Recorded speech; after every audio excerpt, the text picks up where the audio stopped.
강지원 변호사가 함께하는 퇴근길의 유쾌한 한판 승부. 강지원의 뉴스 정면 승부.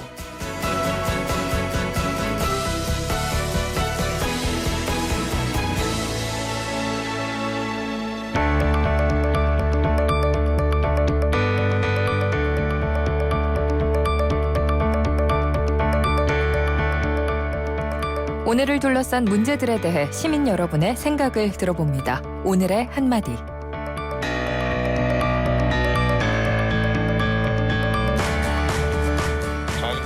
기회 안 있는 사람은 당연히 군에 가서 나라에다 기여를 해야죠. 똑같이 받는 것보다는 조금 혜택은 주더라도 나라에 또 그만큼 또 나와서 부상 낳고 나면 또 보상에 대한 그만큼 또 자기가 훈련을 해서 그걸 딸 수 있잖아요. 또 그런 사람들은 또 그러면 그 기간을 좀 줄여준다든지 하면 또 그 사람이 또 혜택을 받았으니까 더 열심히 해야 되겠다는 생각이 들 것 같아요. 똑같이 가는 것보다는. 왜냐면 그 전에 국가대표할 실력이 되니까 만약에 정말 실력이 안 되는 사람을 기여할 수 없어도 내면 문제가 되는 것 같은데 노력을 하는 만큼 병역 특례를 받는 거는 타당하다고 생각합니다. 형평성에는 떨어진다고 생각을 합니다. 잘못된 것 같아요. 그 부분에 대해서. 이런 법도 약간 이용하는 사람이 점점 늘어나지 않을까. 그런 부상자들 중에서도 꼭 관계성이 좋은 사람들이 생각보다 많이 그런 식으로 많이 들어가려고 하고 노력을 하지 않을까. 그래서 능력 있고 실력 있는 친구들이 더 대회에 못 나가는 경우가 생기지 않을까 생각합니다. 여론이나 아니면 그런 데서 또 그만큼 질타를 하고, 그러니까 충분히 군대 갔다 오는 것만큼의 어떤 정신적인 고통이나 아니면 그런 대가는 결과가 안 좋으면 욕먹고 여러 가지 그런 것들이 있으니까 충분히 난 보상이 된다고 생각하거든요. 네, 강지원의 뉴스 정면 승부 3부. 매일 3부에서는 우리 사회의 여러 문제들에 대해서 시민 여러분들의 목소리를 듣고 있죠. 오늘은 국제대회에서 금메달을 딴 운동선수들의 병역 면제 문제에 대해서 시민 여러분들의 의견을 들어보았습니다. 오늘 뉴스 정면 승부가 청취자 여러분께 드린 질문은 이것입니다. 지금 우리 학생들에게 사계절 방학이 필요하다고 보십니까? 라고 하는 것인데요. 4560번님께서는 이렇게 문자를 보내주셨습니다. 대학 수학능력시험 직전에 가을 방학을 하는 것은 아무래도 학생들에게 영향이 있지 않을까요? 라는 의견이시네요. 0743번님께서는 형편 어려운 아이들에겐 쉬는 날이 많은 건 오히려 부담스럽고 소외감마저 들게 합니다. 라는 의견을 주셨습니다. 아주 다양한 의견들이 나오고 있습니다.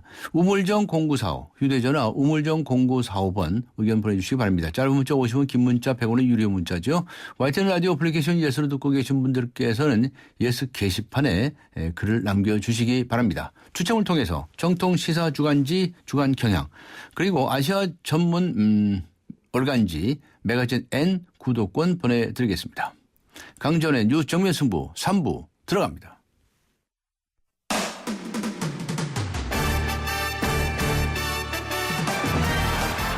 네, 오늘의 스포츠 소식 알아보도록 하겠습니다. 중앙일보의 박린 기자 연결합니다. 안녕하세요.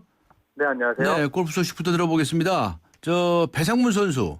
배상문 선수가 PGA에서 두 번째 우승을 했죠? 네, 맞습니다. 배상문 선수가 미국 PGA 투어 2014-15 시즌 개막전인 프라이스닷컴 오픈을 제패해서 통산 두 번째 우승을 차지했습니다. 네. 배상문 선수는 오늘 미국 캘리포니아주 나파에서 열린 대회 최종 라운드에서 버디 3개와 보기 4개를 묶어서 1호 오퍼를 쳤고요. 최종 합계 15언더파로 호주의 스티븐 보티치를 2타 차로 제치고 정상에 섰습니다. 우승 상금은 하나로 약 11억 6천만 원입니다. 네. 4타 차로 앞선 선두로 최종 4라운드에 나선 배상문 선수는 11번과 13번, 14번 홀에서 보기를 보면서 2타 차로 쫓겼는데요. 네. 마지막 4개 홀 연속 파행진으로 시즌 첫 대회 우승자가 됐습니다. 2012년 PGA 투어에 데뷔한 배상문 선수는 지난해 5월에 바이런 넬슨 챔피언십에서 첫 우승을 거둔 데 이어서 1년 5개월 만에 두 번째 우승을 차지했고요. 네. 통산 8승을 기록한 최경주 그리고 2승을 거둔 양영훈에 이어서 PGA 투어 통산 2승 이상을 기록한 역대 세 번째 한국인이 됐습니다. 그렇군요. 네, 배상문 선수는 자신감이 많이 생겼다. 지난 시즌보다 훨씬 더 잘할 수 있을 것 같다고 우승 소감을 밝혔습니다. 네, 더 잘했으면 좋겠습니다. 네. 프로야구 소식 들어보겠습니다. 넥센의 서건창 선수가 화제인데요. 네. 사상 최초로 200안타에 도전 중이죠. 네, 맞습니다. 넥센 서건창 선수가 한국 프로야구 최초로 200안타에 도전 중인데요. 그 성원창 선수는 지난 11일 SK전에서 3안타를 몰아쳐서 네. 그 이종범이 그 1994년에 기록한 그 한 시즌 최다 안타인 196안타와 어깨를 나란히 했습니다. 그 넥센은 오늘 기아전을 포함해서 4경기를 남겨둔 가운데 그 성원창 선수는 경기당 안타 1개씩만 쳐도 그 사상 첫 그 200안타 시대를 열게 됩니다. 네, 이 200안타라는 것이 대단한 기록 아닙니까? 아, 그렇죠. 네, 맞습니다. 네, 성원창 네. 선수는 연습생 신화를 쓰고 있다는데 이게 무슨 얘기예요? 네, 그 서원창 선수는 신고 선수 출신인데요. 예. 그 신고 선수는 그 신인 드래프트에서 구단 지명을 받지 못해서 그 계약금 없이 프로에 입단한 선수로 일명 연습생이라 불립니다. 아하. 네, 그 서원창 선수는 2008년에 그 LG의 신고 선수로 입단했지만 그 1년 만에 방출됐고요. 2009년에는 현역 육군으로 입대했습니다. 그 군 시절에 체력 훈련과 이미지 트레이닝을 정말 열심히 했고요. 예. 2011년 넥센의 신고 선수로 입단해서 그 이듬해 신인왕을 차지했고 그 올해 타격폼까지 수정해서 그 대기록에 도전하고 있습니다. 그 정규리그 128경기인 한국 프로야구에서 그 200안타는 엄청난 기록인데요. 네. 그 144경기인 일본 프로야구에서도 그 200안타는 단 5명만 성공한 대기록입니다. 네. 그 서원창 선수는 팀 동료인 박정호, 강정호, 그 베네켄 선수와 함께 그 MVP 후보로도 거론되면서 그 인생 역전을 보여주고 있습니다. 네. 연습생 출신의 성원창 선수 200안타 기대해 보겠습니다. 자, 축구 소식 알아보겠습니다. 우리나라 축구 대표팀 내일 평가전을 치르죠? 아, 네, 맞습니다. 그 축구대표팀이 내일 오후 8시에 네, 죄송합니다. 그 서울 월드컵 경기장에서 코스타리카와 평가전을 치르는데요. 네. 네, 독일 출신 슈틀리케 축구대표팀 신임 감독이 그 2연승에 도전합니다. 그 슈틀리케 감독은 지난주 파라과이와 평가전에서 김민우, 남태희, 조영철 등 그 A매치 10경기 내외 선수들을 깜짝 기용해서 2대0 데뷔승을 거뒀습니다. 그랬죠. 예. 자, 그런데 이 코스타리카는 어떤 팀입니까? 네, 코스타리카는 브라질 월드컵 8강 돌풍팀인데요. 예. 한국이 피파 랭킹 63인데 코스타리카는 15입니다. 그 브라질 월드컵에서 잉글랜드, 이탈리아, 우루과이와 죽음의 조에 속해서 그 조 1위로 16강에 올랐고요. 네. 8강에서 네덜란드의 승부차기로 석패했습니다. 그 상대 전적은 3승 2무 2패로 한국이 근소하게 앞서 있는데요. 그리고 코스타리카 사령탑은 그 현역 시절에 그 간판 스트라이커였던 그 완초패입니다. 골키퍼 나바스 선수가 에이스인데 그 브라질 월드컵에서 3차례나 경기 최우 선수에 선정된 뒤에 그 스페인 명문 레알 마드리드 이적해서 뛰고 있습니다. 코스타리카는 파라과이보다 강팀이라서 예. 그 슈틀리케 감독의 그 진정한 데뷔전이 될 것으로 보이는데요. 네. 슈틀리케 감독은 손흥민과 이청용, 기성용 등 그 최전의 멤버를 가동해서 2연승을 노립니다. 네, 이것도 역시 기대해 봐야 되겠네요. 수고하셨습니다. 감사합니다. 네, 감사합니다. 지금까지 중앙일보의 박린 기자였습니다. 지금 시각은 7시 17분을 가리키고 있습니다. 이 시각 교통 상황 어떤지 알아보죠. 김미란 캐스터입니다. 네, 뉴스 정면 승부 교통정보입니다. 도심 곳곳에 퇴근길 정체가 꾸준히 이어지고 있는데요. 녹사평대로는 반포대교 방면 사고 난 구간이 있습니다. 재정관리 앞 사거리 부근 2차로에서 승용차 간에 부딪힌 사고가 나 지금 처리 작업하고 있는데요. 이 여파 때문에 뒤로 시속 30km 미만입니다. 남대문로 한국은행 앞에서 숭례문 오거리까지는 양 방면이 정체 서행입니다. 종로는 세종로에서 신설동역까지 밀려 지나고 있고 다시 종로 5가부터 신설동 교차로 구간도 차간역이 많이 좁혀져 있습니다. 반대 도심 세종로 방면 신설동 로터리에서 흥인지문까지도 시속 20-30km 미만의 정체입니다. 강남권 도로 중에는 지금 사평대로 서울 성모병원에서 3호 가는 사거리까지 7km 미만인데요. 반대편도 정체 서행입니다. 그 밖에 강남대로는 염곡 쪽으로 논현역부터 신사역까지 밀려 지나고 있고 반대 한남대교 방면 교육개발원 입구부터 신논현역 쪽으로도 교통량이 많아 밀리고 있습니다. 뉴스 정면 승부 교통정보였습니다.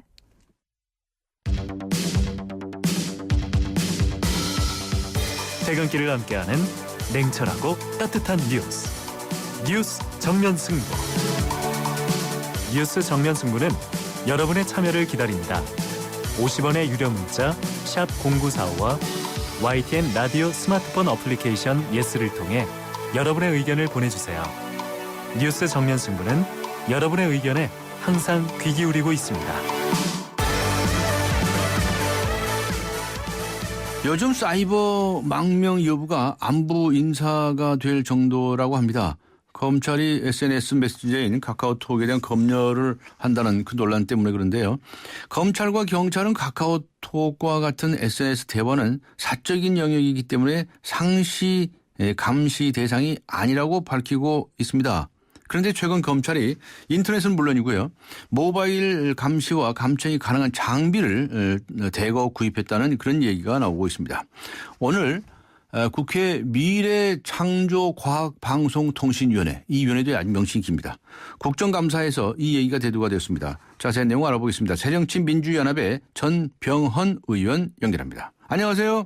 네, 안녕하세요. 전병헌입니다. 네, 최근에 검찰의 카톡 검열 논란, 이 가운데 이제 텔레그램, 이거 독일이 거라는 거죠. 네. 이거 뭐 이제 사이버 망명을 한다 이런 얘기들이 많이 나오는데 네.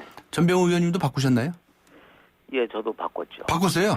아, 빠르시네요. 네. 네. 아니, 저는 지금 뒤늦게 바꾼 것 같아요. 제가 들어가고 났더니 이미 네. 상당수의 많은 지인들이 텔레그램에 네. 그 가입을 해서 이미 망명을 해놓고 있더라고요. 아, 그래요? 예, 네. 저도 깜짝 놀랐습니다. 자, 그런데 검찰이 그동안에 카톡을 그렇게 계속 검열해 왔다는 겁니까? 어땠다는 겁니까? 실상이 뭡니까? 예, 뭐 어찌됐든 뭐 어떤 통계치로 보면은 작년에 이 검찰이 이제 카톡을 들여다본 영장 발부 횟수가 금년에 같은 기간에 비해서 딱 2배가 넘고 있기 때문에 네. 작년보다 금년이 훨씬 더 여러 가지 검열 내지는 감시 활동이 많이 이루어졌다는 것은 분명한 것 같고요. 네. 특히 지난 이제 대통령의 일종의 지시적 그런 발언이 있으신 뒤에 네. 9월 18일 날 그 검찰이 사이버상 허위사실 유포 사범 엄단과 관련된 범정부 유관기관 대책 회의에서 네. 이른바 그 포탈 3사와 그리고 카톡의 책임자를 불러서 미래부와 방통위 또 관계자까지 포괄적으로 불러서 이것과 관련된 대책을 논의를 한 것이 뭐 오늘 그 보도가 되었죠 이미. 네. 예. 그런데 이제 기본적으로는요. 예. 이번에 이제 감청에 대한 자료를 카톡 측에서 제출을 해줬는데 네. 사실은 이 통신비밀법상 감청 대상은 전기통신과 동시에 이루어지는 경우만을 의미하는 것이지 예. 이미 수신이 완료된 전기통신의 내용을 지목하는 행위는 감청에 포함되지 않는다라는 대법원의 판례가 있습니다. 예. 그런데 이제 이것을 검찰의 일종의 감청영장을 가지고 카톡에 요청을 했더니 예. 카톡에서는 이 소위 감청 회선과 관련된 대화 내용을 일주일씩 모아서 예. 국정원에 제출을 했는데 사실 이건 완전히 번지수가 잘못된 영장 제시에 대해서 그 번지수가 잘못된 과잉 제출을 한 것이 이 문제의 근본적인 문제가 있다 이렇게 보고 있는 것이죠. 네. 그러면은 앞으로 감청영장 가지고서는 이 동시에 네. 이 통화 중에 또는 네. 수신 문자 교환 중에 직접 보는 것은 가능한데 네. 이 서버에 보관 중인 거 이거는 안 된다 이런 말씀이시네요. 그렇죠. 예, 예. 그건 감청의 의미에 예. 포함되지 않기 때문에 엄밀하게 대법원 판례상 그것은 만약에 이번에 이제 그 카톡에 감청 영장을 제시하고 그와 같은 일주일씩 그 소위 대화 내용을 제출을 받아 갔다고 한다면 예. 국정원이나 검찰은 그건 대단히 법률 집행을 잘못한 것이고 네. 또한 이 카톡 회사 입장에서도 예. 과잉 자료를 제출했다라고 지적하지 않을 수 없는 거죠. 네. 그러면은 그 카톡 내용 같은 게 보관되는 그 서버 자체를 압수수색하려고 그럴 텐데요. 네? 서버 자체를 네. 보관되어 있는 네, 네. 그거를 감청영장이 아니고 네. 그 서버 자체에 보관되어 있는 그 내용을 바로 압수수색하려고 그럴 텐데요. 그건 이제 또 별개의 문제인 것이죠. 별개 문제다. 예, 예. 감청영장 가지고는 하지 마라. 예, 예. 그건 뭐 당연히 법 집행을 네. 적확하게 해야 되는 것이지. 네. 그 일종의 매우 제한된 감청의 영역을 그렇게 인위적으로 확대해서 포괄적으로 모든 자료를 다 들쑤셔 간다고 하는 것은 사실상 이것은 국민의 그 사생활 침해일 뿐만 아니라 개인정보 보호에 대한 법률적 위반이기도 하고 알겠습니다. 기본적으로 민주 질서의 그 근본 이 시스템을 파괴하는 거라고밖에 볼 수 없죠. 알겠습니다. 검찰과 경찰에서는 말이죠. SNS와 같은 그런 대화는 사적인 영역이기 때문에 상시 감시 대상이 아니라고 얘기하고 있지 않습니까? 상시 감시 대상이 아니면 그럼 가끔은 한다는 얘기입니까? 이게 무슨 얘기인가요? 이제 그러니까 그것은 일종의 그 영장을 이른바 이제까지는 이제 그 잘못 집행된 법률적 집행이지만 영장과 같은 그런 그 강제 집행을 가지고 이제까지 필요할 때 그 들여다봤다고 얘기를 하는 것인데요.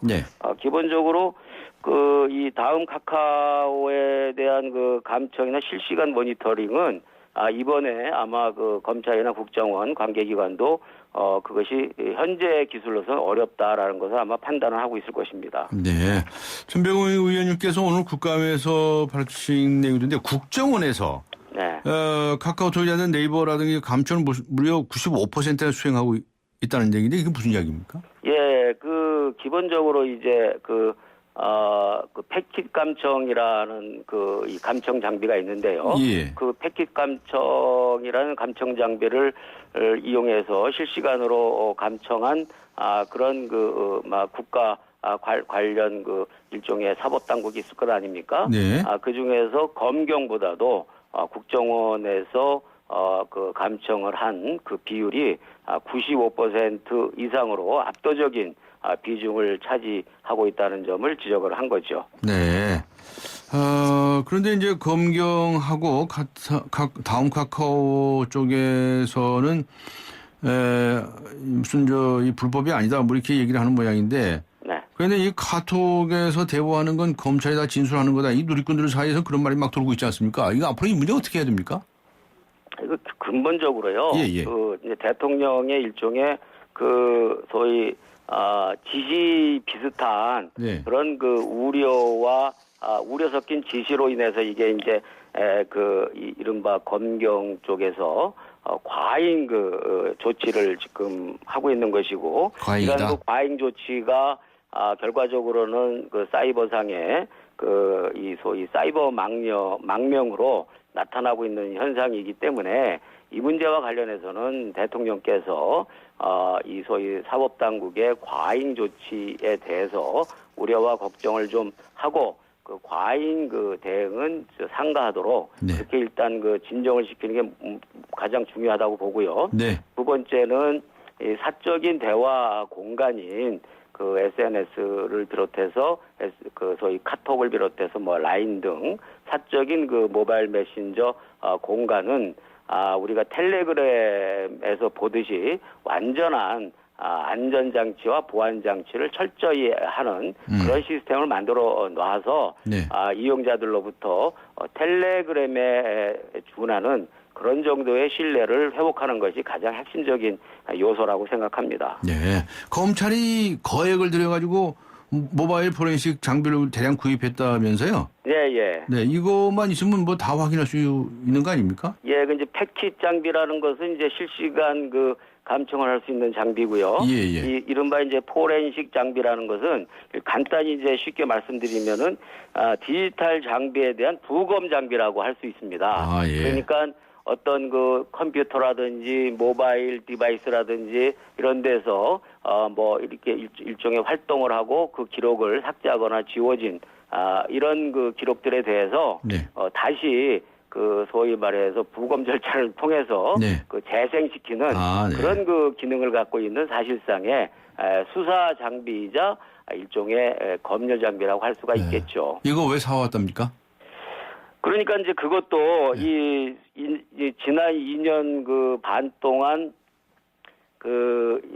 약 11억 정도 들여서 그 장비를 구입을 했는데요. 검찰이 지난 그 8월부터 9월 달 사이 한 달 반 사이에 그 그 66억 원어치의 그 장비를 사서 거의 6배에 달하는 그런 포렌식 장비를 급증해서 들여왔다는 그 사실 자체가 네. 이 소위 이른바 그 인터넷 그 공간에 대한 검찰의 이 소위 투시 내지는 네.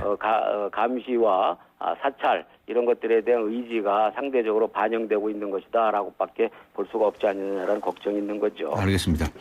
저 기왕에 연결해 주셨으니까 새정치민주연합의 사정도 여쭤보고 싶은데 시간이 다 돼가지고요. 오늘 여기서 마쳐야 되겠습니다. 그렇군요. 네, 고맙습니다. 네, 수고하셨습니다. 고맙습니다. 예, 지금까지 새정치민주연합의 전병헌 의원이었습니다.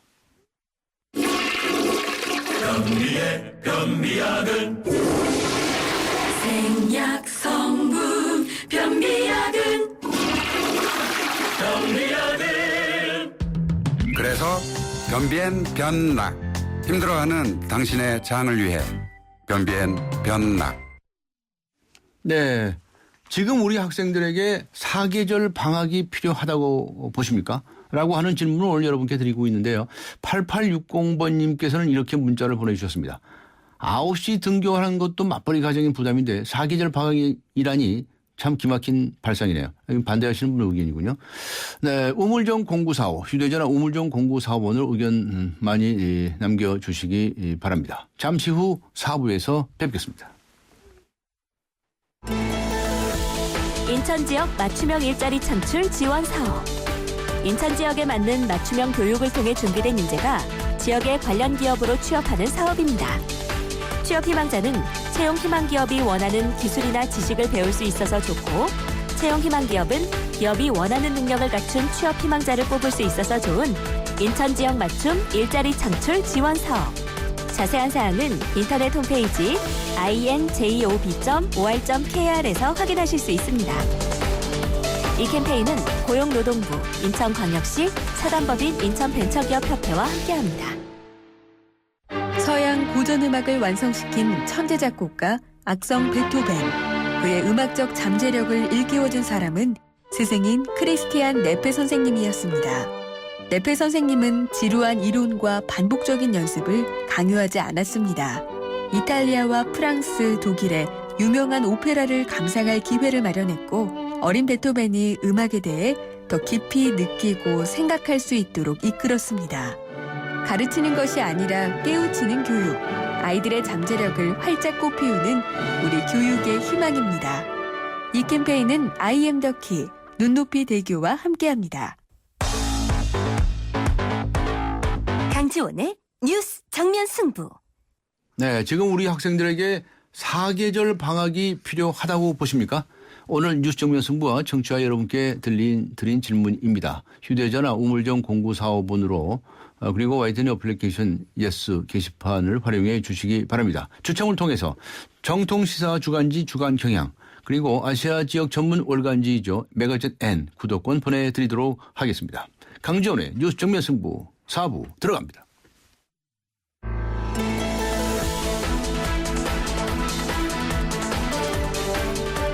세상을 바꾸는 정면 승부.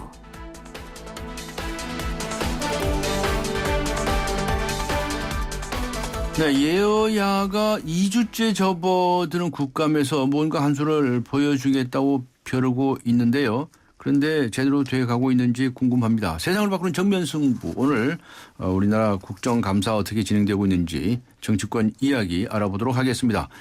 홍익대학교의 전군기 교수님 그리고 김철근 동국대 겸임 교수님 두 분 나오셨습니다. 안녕하셨습니까? 네, 안녕하십니까. 요새 국정감사 지켜보고 계시죠? 네. 잘 돌아가고 있습니까?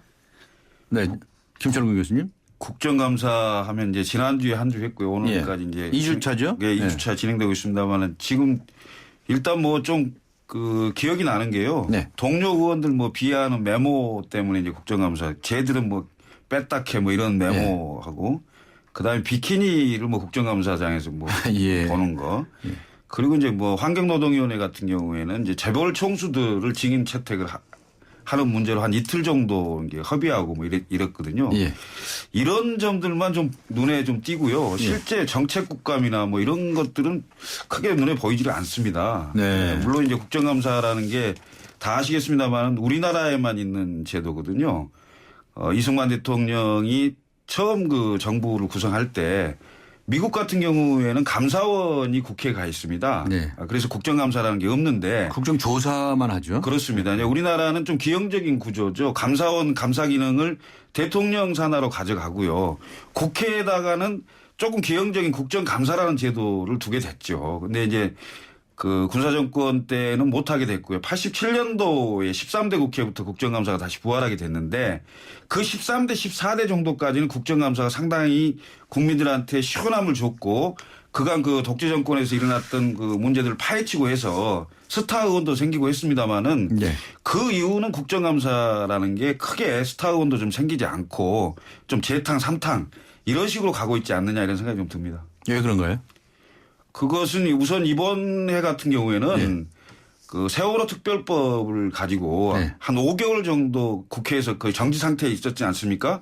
국정감사를 당초 올해부터는 2번을 나눠서 하기로 했습니다. 8월에 국정감사를 한 번 하고 10월에 국정감사를 하기로 했는데 그것마저도 8월 건 물론 그건 낫잖아요. 그렇습니다. 그것마저도 이제 못하게 됐고 결국은 20일을 한꺼번에 하는 건데요. 그것도 불과 한 일주일도 채 되기 전에 세월호법이 타결되면서 이제 부랴부랴 국정감사를 하는 이런 상황입니다. 그래서 알겠습니다. 맹탕 허탕 국정감사가 될 우려가 크죠. 네. 자, 그 정국 교수님 어떻게 보셨습니까?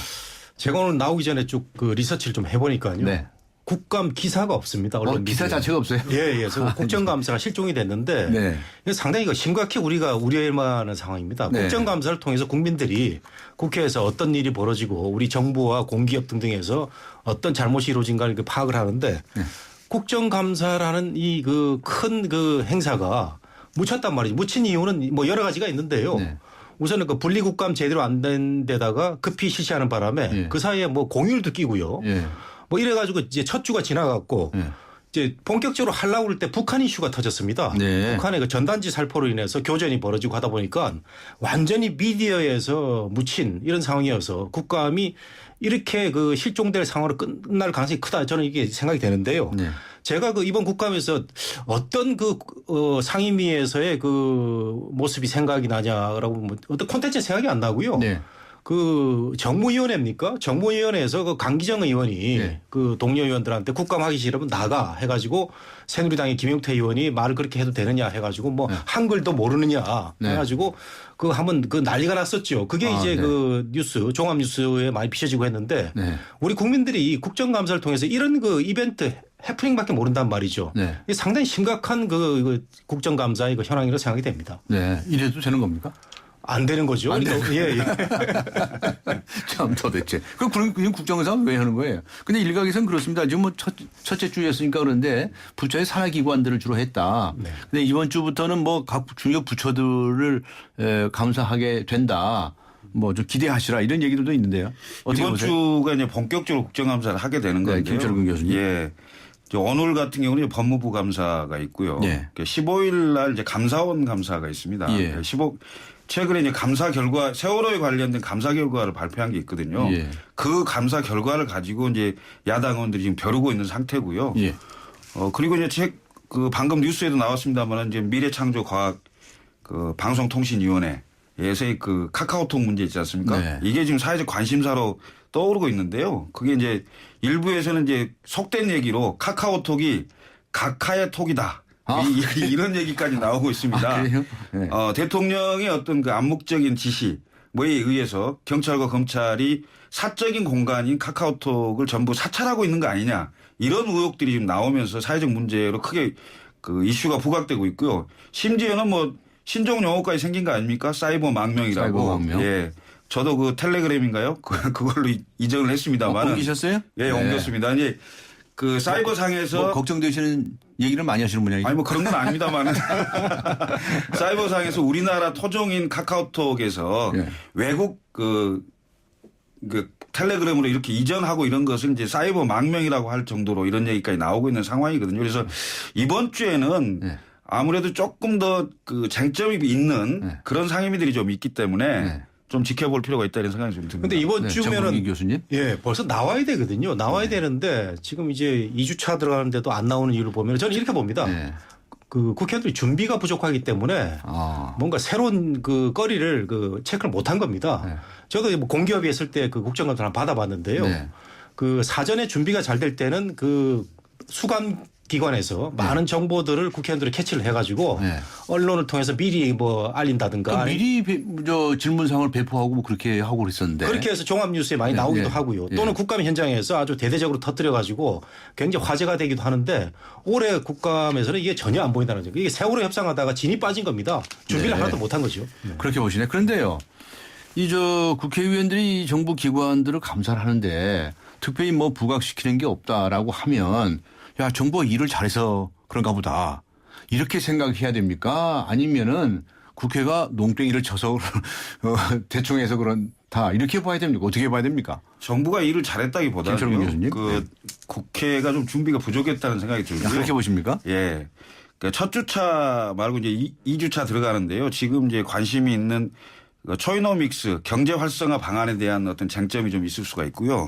지금 담배값 인상 같은 경우도 큰 쟁점 중에 하나입니다. 담배값 인상 등 증세 문제죠. 그리고 지금 그 100만 공무원들의 공무원 연금 개혁 같은 그 방향과 수위 주체는 어떻게 될 것이냐 이런 문제도 국감의 중요한 이슈거리가 될 수가 있기 때문에 이번 주에는 아무래도 좀 그 정책에 가까운 그 이슈들이 좀 발굴되고 얘기가 나오지 않겠나 이런 예상을 해봅니다. 저는 뭐 국회의원들이 농땡이를 변호사님 말씀대로 농땡이를 많이 쳐서 제대로 안 나오고 있다고 생각합니다. 그렇게 보십니까? 예, 지금 뭐 정부 부처라든가 공기업들 정말 우리가 지적해야 될 사안들이 많은데 세월호 협상하다가 세월 다 보냈고요. 진이 다 빠져버린 겁니다. 그러다 보니까 저 국정감사는 다가왔는데 공부를 못한 상태에서 시험을 보는 그런 상태라고 저는 생각이 됩니다. 그러세요? 그런 점도 있고요. 지금 아까 이제 우리 정 교수님 말씀하셨는데 이슈가 지금 분산되고 있습니다. 대북 전단지 문제로 그 총격까지 오간 이런 문제가 있고요. 지금 김무성 대표가 갑자기 방중을 했어요. 그것도 큰 그 언론 이슈가 되고 있고요. 그리고 여야가 공히 그 조직 강화 특위를 지금 구성을 해서 당내에 그 지역 당협위원장 또는 지역위원장을 선정하는 그러니까 당내 세력 그 재편 과정에 들어가는 상황이 됐습니다. 그래서 국정감사의 이슈도 있지만 그 다른 이슈들이 상당히 많이 있기 때문에 오히려 좀 분산되는 경향도 있다 이렇게 좀 말씀드리겠습니다. 김철근 교수님이었고요. 정국인 교수님. 아니 뭐 국정감사 본연의 그 행사하고 김무성 대표가 중국 간 거하고는 뭐 저는 그렇게 그 좀 달리 봐야 된다고 생각이 되는데 뭐 지금 뭐 여러 상임위에서 그 국감이 벌어지고 있는데 언론인들이 뭐 소위 말하는 거리가 없을 정도로 국감에서 뉴스가 안 나온다. 이거는 국회의원들이 준비 부족이거든요. 그래서 뭐 김무성 대표가 이 와중에 방중을 했기 때문에 언론의 시각이 쏠려서 뭐 그렇게 국감에서 그 뉴스가 안 나오고 이런 그 시각은 조금 너무 그 지엽적인 게 아닌가 하는 생각이 좀 되네요. 그래요? 김무성 대표 중국 간 것에 관해서는 별 이의가 없으시군요. 저는 뭐 별 이의는 없는데 조금 이의는 있습니다. 이왕이면 그 조금 그 시점이 그 달랐으면 좋았을 텐데. 근데 김무성 대표도 할 말이 있는 거죠. 중국에서 초청을 했기 때문에 중국 공산당이 초청을 했기 때문에 그 날짜를 바꿀 수가 없는 겁니다. 그러다 보니까 이 시점에 간 건데 문제는 이제 어떻게 하다 보니까 대규모 방중단이 돼 가지고 이게 무슨 대권을 위한 행보냐 이런 63명이 갔다고 합니다. 의원 12명에다가 기자단 뭐 40 뭐 몇 명 하고 해가지고 63명이 갔다고 하는데 워낙 이게 차기 대권 주자이기도 하고요. 또 그 여당의 그 현직 대표이기 때문에 여러 가지 그 정말 시사성이 큰 그런 행차가 아닌가 싶어서 저는 뭐 긍정적으로 좀 보고 싶습니다. 국정감사제도 폐지 주장도 있습니다. 그러니까 국정조사만 하면 되는데 꼭 이렇게 각 부처 찾아가서 감사하는 방식이 필요하냐. 그럼 미국에는 없으니까요. 국정조사만 있고. 그래서 이것에 대한 찬반 논란이 뭐 한보박자를 비롯해서 여러 사람들이 나오고 있거든요. 그 점에 대해서 두 분의 생각 어떻습니까? 김철근 교수님. 그렇게 이제 국정감사를 폐지하려면요. 그 감사원 있지 않습니까? 감사원의 기능이 국회로 와야 됩니다. 그래서 국회에서 감사원을 국회로 보낸다. 그렇습니다. 상시적인 감사를 할 수 있고요. 특정한 사안에 대해서는 또는 그 언론이나 국민들이 관심을 갖고 있는 사안에 대해서는 국정조사를 실시할 수 있는 이렇게 할 수가 있는 거죠. 근데 감사원 기능이 없는 상황에서 국정조사만 하는 것은 좀 한계가 있을 수가 있죠. 그러니까 국회의 기능을 더 저하시킬 수 있는 거죠. 국정조사를 통해서 각 부처에 뭐 잘못된 거 뭐 이런 거 비리 뭐 이런 것도 다 밝힐 수 있는 거 아니에요? 그렇지 않습니까? 그러니까 상시적인 감사, 그러니까 지금 국정감사를 20일간 하고 있습니다만은 그러니까 국회가 어떤 결정을 해서 감사원의 기능을 통해서 감사를 할 수 있게 된다면은 굳이 20일간을 정해서 국정감사할 필요는 없죠. 네. 예, 저는 뭐 국정감사 제도가 뭐 우리나라만 있는 독특한 이런 그 제도인데 그러면서도 그 긍정적인 기능이 있다고 봅니다.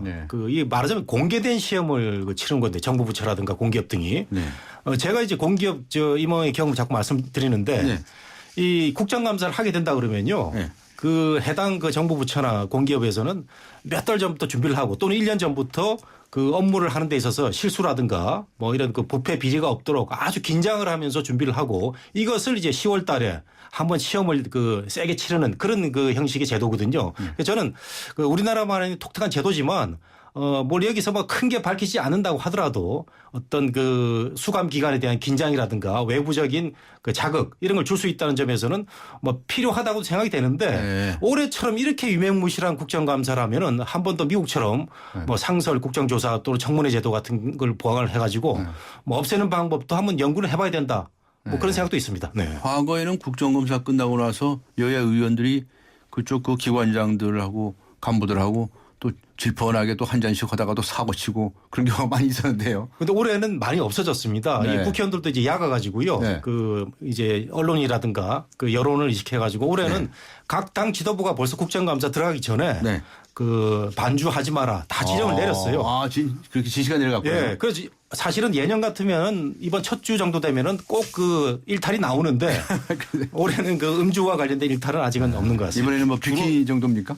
주로 그게 이제 국방위하고 법 사이에서 주로 많이 있었던 일이죠. 네, 그렇군요. 자, 지금 여야가 앞에 잠시 말씀이 계셨지만 이 체제 안에서 여러 가지 이런저런 얘기들이 나오고 있습니다. 여당에서는 뭐 이 조직 강화 특위를 두고서 무슨 그 친박이니 비박이니 이런 얘기가 또 나오고 있고요.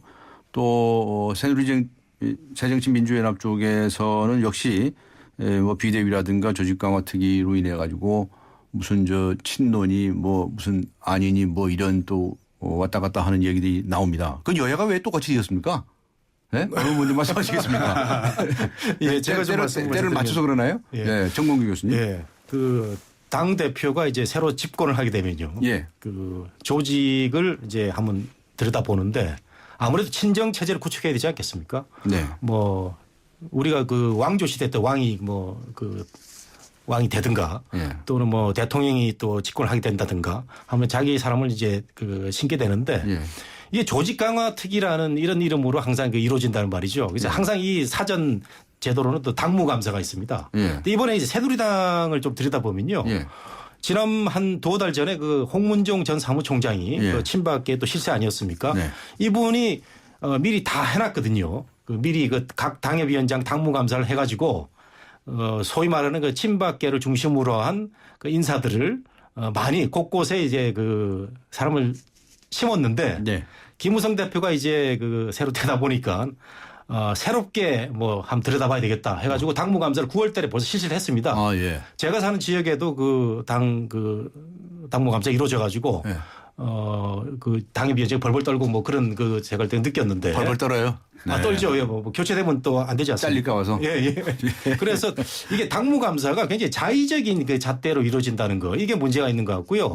결국은 지금 새누리당 한 40명을 홍문종 전 총장이 그 심었던 표현이 좀 그렇습니다만은 이런 사람들을 좀 많이 바꾸게 되면은 친박하고 만일에 또 비박으로 대표되는 또 김무성 대표 이런 갈등이 아주 심화될 것 같아서 이 조직 강화 특위가 사실은 뭐 국민들 사는 거하고 별 그 관심은 없는 문제인데 이 정치권 내부에서는 굉장히 중요한 문제로 지금 그렇게 되는 거죠. 네, 김철근 교수님. 그 새누리당이 지금 뭐 조강특위를 열어서 뭐 한 40여 명 뭐 비박계를 혹시 뭐 친박계 당협위원장이죠. 이걸 뭐 이렇게 혹시 바꾸려고 하는 거 아니냐 이런 의구심이 있는 건데요. 저는 이번 기회에 김무성 대표가 얘기했듯이 그 공천제도 부분을 좀 근본적으로 좀 접근하는 게 좋겠다. 그러니까 상향식 완전 국민 경선제로 그러니까 공천을 하게 된다면 지금 당협위원장이 누가 되든 뭐 그게 크게 문제 될 건 아니거든요. 근데 그 지금 상향식 완전 국민 경선제 그 영어로 오픈 프라이머리인데요. 이것을 정착시키려면은 지금 현역 의원과 도전자들이 현격한 형평성의 차이가 있습니다. 예. 현역 의원들은 의정보고회라는 가지고 4년 내내 선거운동을 할 수가 있는데 예. 도전하는 사람은 사전선거운동 제도에서 120일 전에만 선거운동을 할 수가 있거든요. 네.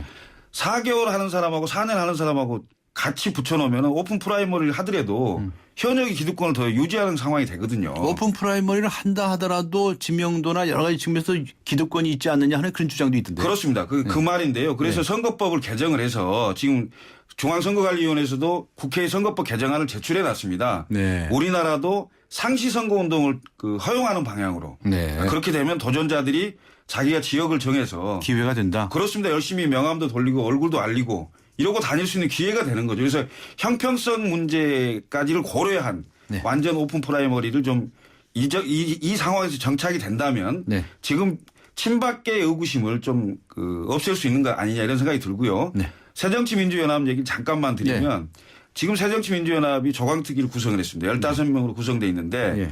지금 대략 보면 한 10대 5 정도입니다. 친노가 한 10명, 비노가 한 5명 정도 됩니다. 아, 그래요? 네. 10대 5 정도로 되는데 이것은 거의 일방적으로 친노가 당권을 행사하겠다는 얘기입니다. 예. 무슨 얘기냐면 지금 비대위가 6분으로 구성되어 있는데요.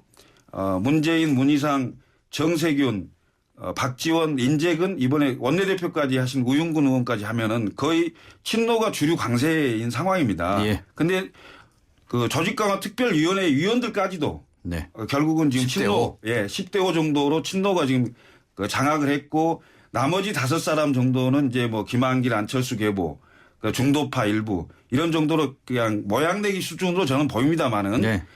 이것은 결국은 친노가 이미 당권을 잡았다는 얘기고요. 이미 당권 잡았다. 그렇습니다.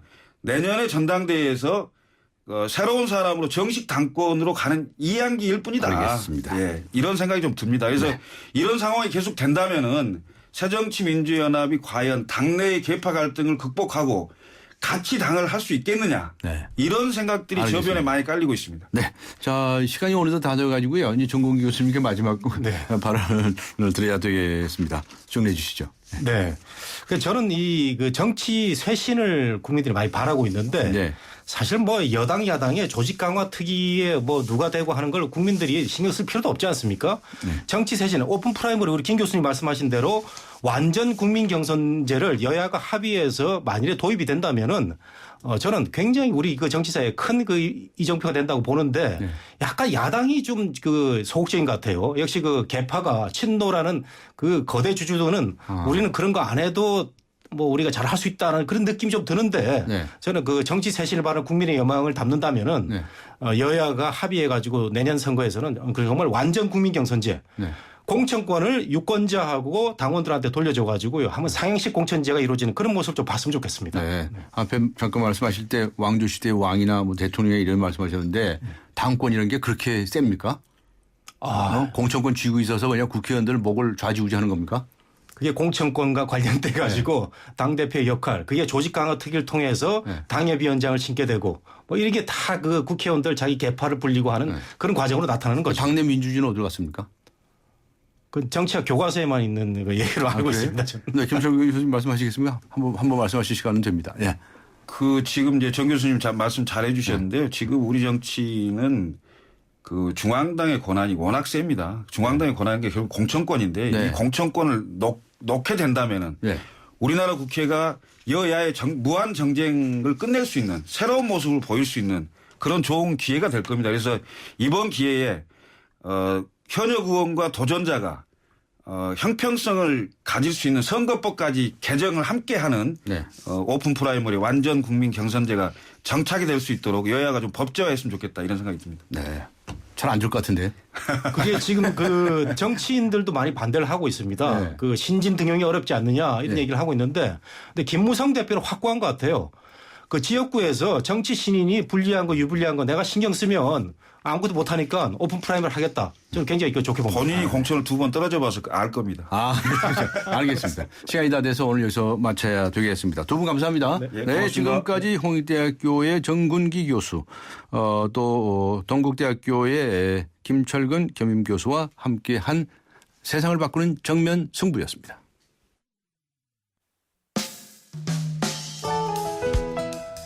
네, 네, 지금 우리 학생들에게 사계절 방학이 필요하다고 보십니까? 라고 하는 질문을 드렸는데요.